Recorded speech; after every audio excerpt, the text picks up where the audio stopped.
CBSE का pattern पूरी तरीके से चेंज हो चुका है। बेस्ट बुक्स फॉर क्लास 10 के लिए अगर मैं बात करूं, लेकिन वो राइट कॉम्बिनेशन होगा क्या? न्यूली फ्रेम्ड क्वेश्चंस, वो क्वेश्चंस जो कभी तुमने देखे नहीं होंगी। सैंपल पेपर लॉन्च करता है, मल्टीपल चीजें लेके आता है, एनसीईआरटी एग्जाम्पलर करना और साथ ही साथ एसचैंड भी कर सकते हो। क्लास 10 का हर बच्चा एक जगह गलती करता है, वो है बुक की चॉइस। देखो, तुम्हें पता है कि बहुत सारी मार्केट्स में बुक्स हैं, एनसीईआरटी है, क्वेश्चन बैंक्स हैं, सैंपल पेपर है मल्टीपल, लेकिन तुम्हें कौन सी बुक चूज करनी है ताकि तुम्हारे भी वो ड्रीम परसेंटेज आ रहे हो 98, 97, 99, जो भी तुम ड्रीम कर रहे हो। मुझे कमेंट बॉक्स में एक बार बताना कितना तुम ड्रीम कर रहे हो, क्या स्कोर चाहते हो तुम आने वाले बोर्ड के एग्जाम में। लेकिन ये जो भी ड्रीम है ना तुम्हारा, वो तभी पूरा होगा जब राइट कॉम्बिनेशन ऑफ बुक तुम सॉल्व कर रहे होगे। देखो, सीबीएसई का पैटर्न पूरी तरीके से चेंज हो चुका है। ऑर्डिनरी तरीके से अगर तुम पढ़ाई कर रहे हो तो विश्वास कर लेना कि जब लास्ट में तुम बोर्ड का एग्जाम दे चुके होगे, तुम्हारे रिजल्ट जब भी आ रहे होंगे, तुम्हारे मार्क्स बड़े कम आ रहे होंगे। देखो, एक चीज समझ लेना स्टार्टिंग में कि पढ़ाई के साथ साथ जो सबसे इंपॉर्टेंट चीज है राइट प्रैक्टिस, और वो राइट प्रैक्टिस तभी होगी जब तुम राइट बुक्स को लगा रहे होगे। मैं स्टार्ट करूंगा क्या बेस्ट बुक्स फॉर क्लास 10 के लिए अगर मैं बात करूं, दो तरीके के बच्चे होंगे, एक होगा एवरेज बच्चा, एक होगा टॉपर बच्चा। मैं बात करूंगा सबसे पहले एवरेज बच्चे की। एवरेज बच्चे की हैबिट क्या होती है कि भैया जब स्टार्ट करता है तो बड़ा जोश होता है कि मैं तो अब 1 महीने में सिलेबस खत्म कर दूंगा, अगले 2 महीने में मेरे पूरे सिलेबस खत्म हो जाएंगे, प्रैक्टिस कर लूंगा क्वेश्चंस की, बचा क्या, फिर तो मौज मस्ती करेंगे, अपने आप को मतलब रिलैक्स मोड में रखेंगे। लेकिन होता क्या, रियलिटी क्या होती है? रियलिटी कुछ और हो जाती है कि 1 महीने में 10 दिन वो अच्छे तरीके से पढ़ाई करता है, बचे हुए रिमेनिंग डेज में सिर्फ मौज मस्ती यही चल रहा होता है। उसके बाद जब हाफ ईयरली एग्जाम्स आते हैं तब प्रेशर आता है, तब वो अपने दोस्त से पूछेगा कौन सी बुक्स लूं, तो लेट सपोज मैं बोल रहा हूं बुक नंबर ए उसने खरीद लिया। अब वो लगाते लगाते उसने देखा कि मेरा दोस्त जो है वो बुक नंबर बी भी सॉल्व कर रहा है, वो ए के साथ साथ बी भी खरीद लेगा, पापा का पैसा है ही घर पे, कोई दिक्कत वाली बात नहीं। अब बी लगाते लगाते किसी दोस्त का हाफ ईयरली में अच्छा मार्क्स आ गया, अब वो ये देखने की कोशिश करता है कि जिसके अच्छे मार्क्स आए हैं वो कौन सी बुक लगा रहा है। लेट सपोज वो बुक नंबर सी लगा रहा है, तो ये बुक नंबर सी अब उठा के सॉल्व करने लगा। लेकिन प्रॉब्लम जानते हो क्या है? एक बहुत फेमस कोट है कि आप एक बुक को मल्टीपल टाइम करिए, उससे ज्यादा फायदा होगा, जबकि मल्टीपल बुक्स को एक टाइम करने से फायदा नहीं होगा। तो जब भी आप टॉपर माइंडसेट वही होता है कि सिंगल बुक आप चूज करिए। लेट सपोज मैंने बुक चूज किया एक्स, मैं इस एक्स बुक को मल्टीपल टाइम करूंगा। 3 अलग अलग बुक को एक बार नहीं पढ़ना है, एक ही बुक को अगर 3 बार पढ़ते हो तो वो ज्यादा तुम्हारे लिए बेनिफिशियल है। लेकिन वो राइट कॉम्बिनेशन होगा क्या, उसकी बात करते हैं। तो ये होता है टॉपर माइंडसेट। आगे बात करते हैं क्या क्या भैया टॉपर मेथड। राइट बुक आपको चूज करनी है, साथ ही साथ राइट स्ट्रेटेजी भी होनी चाहिए। इस चैनल पे प्लीज मेरे भाई विश्वास कर लेना, मैं औरों की तरफ फालतू अपने बुक्स लाके तुम्हें दिखा के लॉन्च करके अपनी बड़ाइयां नहीं करता हूं। मैं चीजें नहीं बोलूंगा कि मेरी क्वेश्चन बैंक है, मैं ऑथर हूं, ऐसा कुछ नहीं बोलने वाला। मैं वो चीजें तुम्हें बता दूंगा जो रियलिटी है, जो तुम्हारे लिए बेस्ट पॉसिबिलिटीज होंगी वो बताऊंगा। किसी का फेम तुम्हें नंबर नहीं दिलवा देगा, तो ये बात को अपने दिमाग में डाल के रखना। देखो, राइट स्ट्रेटजी, ये स्ट्रेटजीज बताऊंगा, उसके साथ जो सबसे इंपॉर्टेंट है वो है कंसिस्टेंसी। कंसिस्टेंसी का मतलब ये है बेटा, सिर्फ एक बात मैं बोलूंगा कि डेली भले ही कम पढ़ाई हो, ज्यादा पढ़ाई हो, ना के बराबर हो, बट डेली होनी चाहिए। That is the consistency. Consistency ये नहीं कि डेली 4 घंटे, कभी 1 घंटे भी हो सकती है, अगले दिन कभी 5 भी हो सकता है। ये है कंसिस्टेंसी, इसको मेंटेन करना पड़ेगा। यही अप्रोच लेके तभी तुम जाके क्या बन सकते हो, टॉपर बन सकते हो। इतना दिमाग लगा के फिर हमें आगे बढ़ना और अपनी तैयारी को कंप्लीट करनी है। देखो, सबसे पहले हम लोग बात करेंगे क्या भैया एनसीईआरटी सफिशिएंट है। देखो, अगर आप सीधी सी बात करूं, मैं सीबीएसई का अगर पैटर्न उठा के देखोगे कि भैया अब जो सीबीएसई क्वेश्चंस पूछता है, उन सारे क्वेश्चंस में 50% जो हमारे होते हैं वो कॉम्पिटेंसी क्वेश्चंस होते हैं।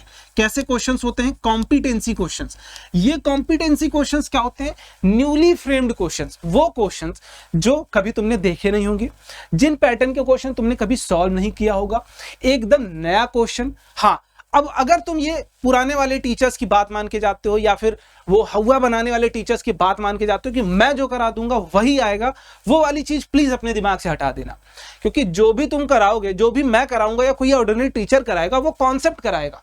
कॉन्सेप्ट के बाद नए क्वेश्चन सब तुम्हें मिलेंगे और तुम यही गलती करोगे।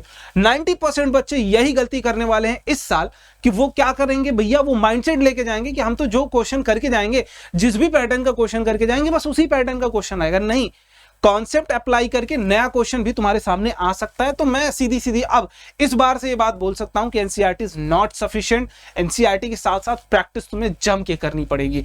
और सीबीएसई से हमारी रिक्वेस्ट है कि वो हर साल सैंपल पेपर लॉन्च करता है, मल्टीपल चीजें लेके आता है, वो यही रिक्वेस्ट होगी सीबीएसई से कि प्लीज आप जो भी सैंपल पेपर लॉन्च करिए, जो भी क्वेश्चन बैंक लॉन्च करिए, जो भी बुकलेट आप लेके आइए, वो सब कुछ उसी लेवल पर लेके आइए जिस लेवल का आप बोर्ड का पेपर बनाने वाले हैं।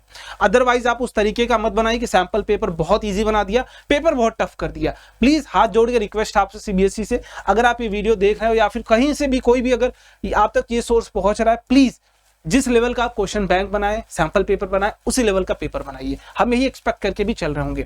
देखो मैं बात करूंगा कि भले आप साइंस की बात कर रहे हो या फिर मैथ्स की बात कर रहे हो या फिर सोशल साइंस की बात कर रहे हो, तीनों के लिए जो सबसे पहली काम है वो एनसीईआरटी प्रायोरिटी। अब आप ये बोलोगे अभी तो आप कह रहे हैं एनसीईआरटी सफिशिएंट नहीं है, फिर प्रायोरिटी कैसे होगी? देखो एक बात समझना, बेसिक्स तुम्हारे अच्छे होने चाहिए। बहुत सारे क्वेश्चन, मैं 30% क्वेश्चन बोल सकता हूं, 40% क्वेश्चन बोल सकता हूं जो डायरेक्ट इनसे भी आते हैं।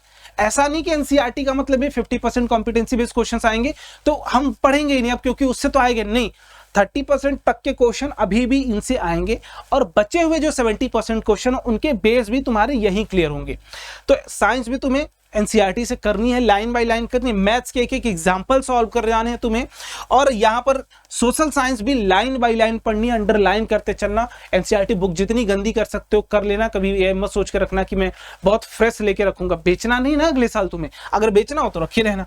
ठीक है, थोड़ी सी बात कर लेते हैं कैसे पढ़ना है, क्या करना है। देखो मैं अगर हर साल अपने इसी चैनल पर एनसीईआरटी हाइलाइट्स देता हूं, वो हाइलाइट्स हैं क्या भैया, जब एनसीईआरटी आप पढ़ते हो आपको कुछ लाइंस ऐसी होती हैं जो थोड़ी अच्छी लग जाती हैं कि मुझे हाँ ये चीजें हैं, तो आप अपने सबसे पहली चीज आपके पास होना क्या चाहिए, एक हाइलाइटर तो होना ही चाहिए।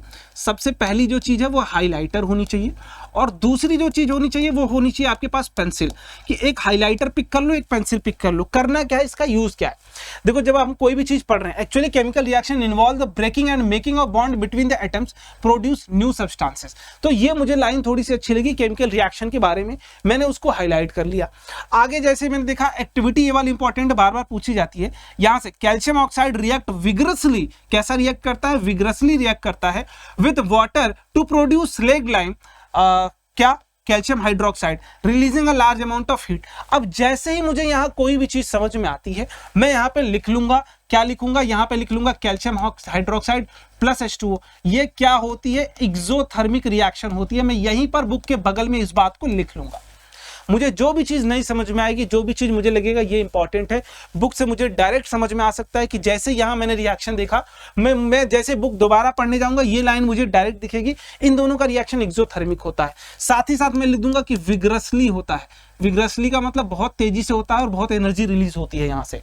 तो ये सारी चीजें मैं डायरेक्ट एक ही जगह लिखूंगा ताकि मेरा शॉर्ट टाइम में भी रिविजन हो सके। यही तरीका है पढ़ाई करने का, लाइन बाय लाइन पढ़िए, लाइंस को हाईलाइट करिए, और कुछ बचे हुए जो आपकी समरी है, इस जो भी रिएक्शन की समरी है उस समरी को यहां पर लिख लीजिए। इसी तरीके से हमें चीजें लिखनी होती है।